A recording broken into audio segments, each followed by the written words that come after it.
नमस्कार, न्यूज मंच देख रहे हैं और मैं हूं विशाल वैभव।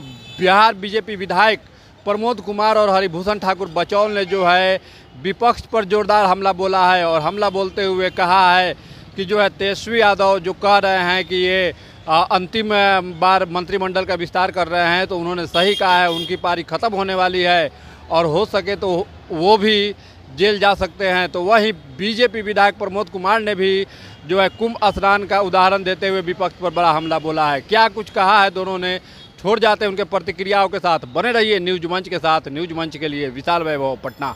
चल रहा है अभी तत्काल में। अब सुनिए भाई, सुनिए गंभीरता से। अभी तत्काल में दिल्ली चुनाव हुआ और प्रयागराज में महाकुंभ हुआ। तो महाकुंभ ने सांस्कृतिक राष्ट्र की चेतना फैलाई है और भारत सांस्कृतिक राष्ट्र है, ये महाकुंभ ने बता दिया। और दुनिया के कई ऐसे देश हैं जिनकी जनसंख्या उतनी नहीं होगी, उससे मुकम्मल दोगुना तिगुना लगभग 70 करोड़ लोगों ने कुंभ में स्नान किया। तो ये हिंदू संस्कृति का और भारत की जो सांस्कृतिक राष्ट्र है, इसका ये परचम लहराया।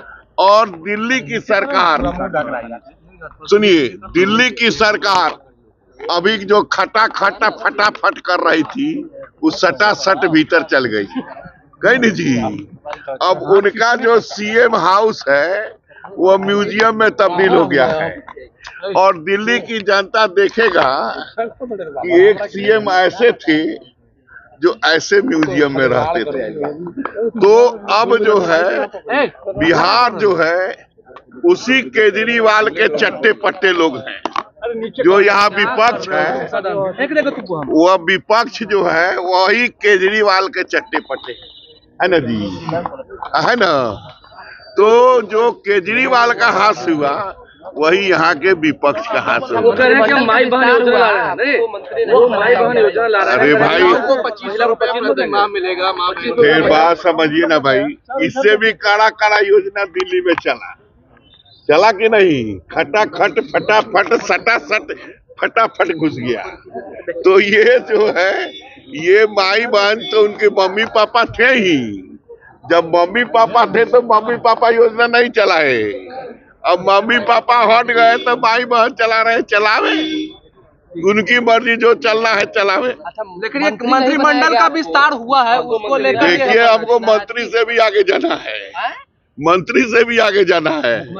और सुन लीजिए, अभी हम लोग को संगठन चलाना है और बिहार में एनडीए सरकार बनाना है, इसलिए हमको छोड़ा गया। लेकिन तेजस्वी यादव ने कहा कि ये मंत्रिमंडल विस्तार जो हुआ वो अंतिम मंत्रिमंडल, आप लोग विदाई हो गया। यही बात केजरीवाल कह रहा था, यही बात केजरीवाल कह रहा था। पंजाब का भी बानी है, वो चला जाएगा। अच्छा, ये कह रहे हैं कि जदयू पार्टी को आप लोग हाईजैक करना चाहते हैं क्या? बोल रहे हैं बीजेपी है वो लोग समाप्त जदयू पार्टी को। इतना बीजेपी के पास कोनो कमी है क्या लोग की कि जदयू से एक लोग को ले आएगा? चलिए, हम लोगों की सरकार आने वाली है। उनका कहना सत्य है, सही में उनकी अंतिम पारी है। चूंकि सम्मन हो चुका है, अब गोल घर तैयार है। तेजस्वी जी अपनी चिंता करें, एनडीए की चिंता नहीं करें। एनडीए पुनः पूर्ण बहुमत के साथ 225 सीट के साथ बिहार में पुनः सरकार बनाएगी नीतीश जी के नेतृत्व में, और वो अपने पिताजी की तरह उस समय कहीं जेल में न हो। बोल रहे हैं कि अगर निशान जी नहीं आए राजनीति में तो बीजेपी वाले खा जाएंगे, जदयू पार्टी को हाईजैक कर लेंगे। देखिए, उनका मन स्थिति हम आप सभी समझ सकते हैं। एक नौजवान जिसका कैरियर अब मृत प्राय होने वाला है, जिसमें गवाह की भी आवश्यकता नहीं है, स्वयं में प्रूफ है कि आपने नौकरी दी है और जमीन ली है। इसमें दो तरह का केस होता है भारत में, एक में गवाह की आवश्यकता होती है और एक में डॉक्यूमेंट का प्रूफ होता है। तो वो तो डॉक्यूमेंट के प्रूफ में इस तरह फंस चुके हैं कि आगे वो क्लर्क के नौकरी के लिए भी जब सजा हो जाएगा तो नहीं योग्य रहेंगे। तो उनके बोलने का, भ्रष्टाचारी परिवार के सदस्य के बोलने का बिहार में कोई मतलब नहीं है। जी, वोटर सर्वे है, उसमें तेजस्वी यादव सबसे लोकप्रिय मुख्यमंत्री के चेहरा के तौर पर दिख रहे हैं। वैसे फर्जी में हम लोगों का भी आ जाता है सबसे लोकप्रियता में, वो सबसे कुछ नहीं होता है, वो आपका भी आ जाएगा नाम।